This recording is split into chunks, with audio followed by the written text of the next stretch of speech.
সহকর্মী আরিফুল ইসলাম এবং নোয়াখালীর সহকর্মী আবুল হাসনাত বাবুলের মাধ্যমে জানাতে চাই বন্যা পরিস্থিতির আরো বিস্তারিত।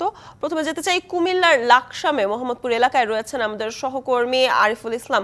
আরিফ, যদি আমাদের জানাতেন সেখানকার বর্তমান লাকসামের পরিস্থিতি কি আছে, আপনার কাছে তথ্য, এবং দুর্গম যেসব এলাকা আছে সেই সব এলাকায় ত্রাণ সরবরাহ করা সম্ভব হয়েছে কিনা, কোনো অভিযোগ রয়েছে কিনা তাও জানাবেন।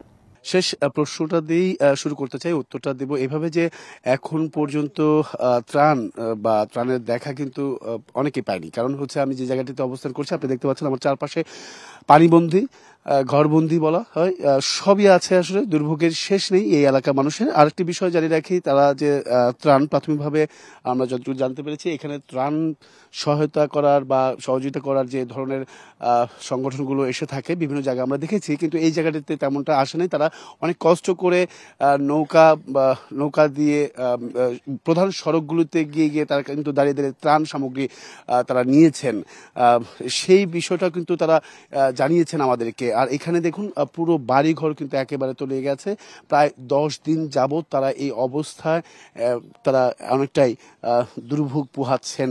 তো সেক্ষেত্রে এখানে জীবনযাপন একেবারে অচল হয়ে গেছে। এই লাকসামের মোহাম্মদপুর এলাকার আশেপাশে যে অঞ্চলগুলো রয়েছে, তো সেই পানিগুলো আসলে কবে নিষ্কাশন হবে, কবে এই পানিগুলো সরে যাবে, সেটা কোনো আসলে তারা মানে এখনো অনিশ্চিত। আরেকটি বিষয় জানিয়ে রাখি যে এখানে যে বন্যার পানি সেটা কিন্তু অনেকটাই অপ্রস্তুত ছিলেন তারা। কারণ এই এত পানি আসবে, এত বন্যা হবে, সেটা কিন্তু তারা বিগত 50 বছরেও দেখেনি এই ধরনের বন্যা পরিস্থিতি। তাই তাদের প্রস্তুতিটাও ছিল না। তো সবকিছু মিলেই বলা যায় যে এখানকার যে জনজীবন একেবারেই অচল। প্রত্যেকের দেখা যাচ্ছে যে যদি সবসময় এই ধরনের বন্যা পরিস্থিতি থাকতো তাহলে হয়তো বা তারা সেই ধরনের পরিস্থিতির নৌকা রাখতে পারতো বা এই করতো, কিন্তু সেই জিনিসগুলো কিন্তু আসলে তারা রাখেনি। তাই তাদের জীবন চলাচল মান একেবারেই স্থবির হয়ে পড়েছে।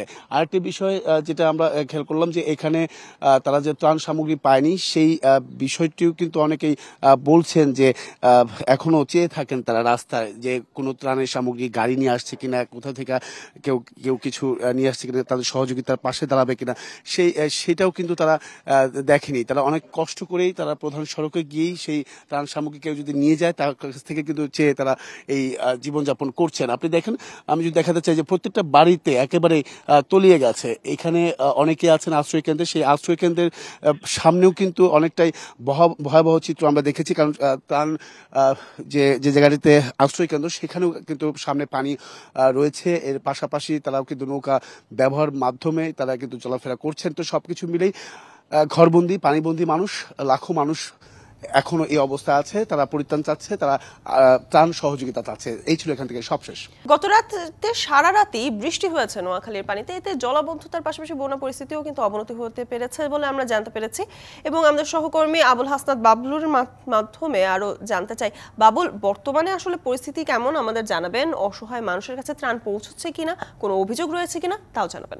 জি, আপনি যেমনটি বলছেন, বিগত কয়েকদিনের বন্যায় নোয়াখালীর বন্যা পরিস্থিতি এখনো অবনতি রয়েছে। নোয়াখালীর যে 8টি উপজেলা বন্যা কবলিত হয়েছে, সেই 8টি উপজেলার বন্যার পরিস্থিতি একেবারে অবনতির দিকে রয়েছে বলা যায়। কারণ দিনের বেলায় যদিও একটু রোদ উঠে এবং বৃষ্টির পরিমাণ কম হওয়ায় রাতে যখন ভারী বৃষ্টি হয় তখন পরিমাণে পানি বেড়ে যায়। কিছুক্ষণ আগে কথা হয়েছে আমার নোয়াখালী পানি উন্নয়ন বোর্ডের প্রধান নির্বাহী যিনি রয়েছেন তার সাথে কথা হয়েছে। তিনি যেমনটি বলেছেন যে গত কয়েকদিনের তুলনায় গতকাল রাতে যে ভারী বৃষ্টি হয়েছে সেই ভারী বৃষ্টিতে প্রায় 3 সেন্টিমিটার পানি বেড়ে গেছে। তো এতে করে বন্যার পরিস্থিতি একেবারে অবনতির দিকেই যাচ্ছে নোয়াখালীতে। পাশাপাশি নোয়াখালীর যে দুর্গম এলাকাগুলিতে রয়েছে সেই দুর্গম এলাকাগুলিতে কিন্তু ত্রাণ সংকট কিন্তু রয়ে গেছে।